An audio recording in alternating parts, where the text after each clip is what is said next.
আমার ই কই আল্লাহ আমার বাইক কই ভাই কি হয়েছে ভাই? ভাই ভাই কি হয়েছে?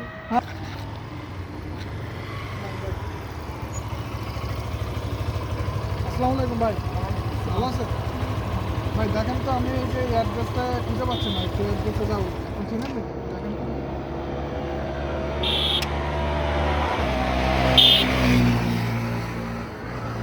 ভাই কোথায় যাচ্ছেন কি?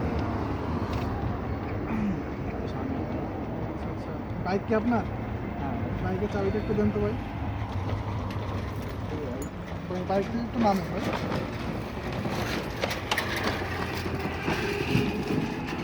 আপনার কাছে কি ফোন মানি ব্যাগ আছে? হ্যাঁ ভাই দেন তো ভাই, মানি ব্যাগটা দেন ভাই। এই যান ঠিক আছে, আপনি থাকেন, আমি আসতেছি। ঠিক আছে, কত সময় লাগবে? এই তো চলে আসবো, আপনি থাকেন।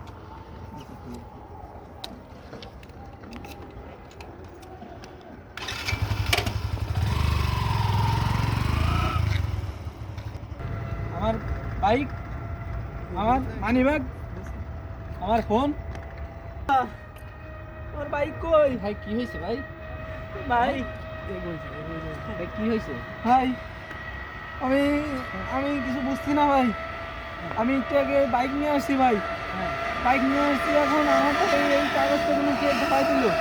কাগজটা হ্যাঁ হ্যাঁ, তারপর আমি তো কিছু জানি না ভাই। পরে এখন ভাই আমার দেখি মাইক, মানে আমার মানি ব্যাগও নাই, আমার ফোনও নাই, আমার বাইকও নাই ভাই। আমার কি হলো ভাই? ভাই একটু শান্ত হন, একটু শান্ত হন, ভাই একটু শান্ত হন। আসলেই মানে আপনি একটা চক্রে পড়ে গেছেন, ঠিক আছে? না ভাই, হ্যাঁ আপনাকে এই এটা কি কাগজটা হলো আমার? দিছিল, হ্যাঁ? হ্যাঁ ভাই, আমার এই কাগজটা দিছিল, বলছিল কি যে আমার ঠিকানাটা কোথায়। কেন ভাই, দূরে কেন ভাই? না, হয়তো এটার সাথে কিছু একটা মিশনও আছে, যার কারণে আপনাকে আসলে এই প্রবলেমটা আপনি পড়ছেন। হ্যাঁ, আপনাকে মানে একদম একটা হিপনোটাইজ বা একটা ইয়ের মতো করে চক্র করে ওগুলো নিয়ে ভাগছে। এখন আসলে এগুলো নিয়ে না ভাই, আমার চিন্তা- করণীয় কি ভাই? না, আপনি এখন সেটা বলেন। করণীয় এখন হচ্ছে আপনি এটা পুলিশের কাছে যাইতে হবে। থানায় আসসালামু আলাইকুম বন্ধুরা। তো এতক্ষণ আপনারা যে আমাদের এই সংক্ষিপ্ত ভিডিওটি দেখলেন, এটা আসলে একটা সতর্কমূলক পোস্ট।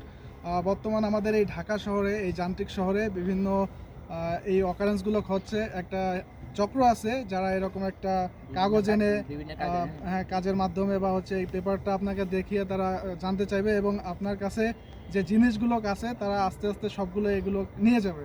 তো আপনারা এই চক্র থেকে একটু সাবধান থাকবেন, বিশেষ করে যারা মাস্ক পরে এরকম কোনো কাগজ দিয়ে আপনার কাছে কিছু জানতে চাইবে, তাদের থেকে বিরত থাকুন এবং এই চক্র থেকে আপনারা একটু সাবধান থাকবেন। অবশ্যই, বিশেষ করে কেউ এরকম যদি বলে, হ্যাঁ, না করাটাই উত্তম। আর একটু দূরত্ব বজায় রাখতে হবে। হ্যাঁ, আর সাবধানে থাকবেন সবাই আর মাধ্যমে। আর যদি আমাদের এই ভিডিওটি ভালো লাগে, তো আপনারা একটু লাইক করবেন, অবশ্যই শেয়ার করবেন, এবং আমাদের পাশে থাকবেন।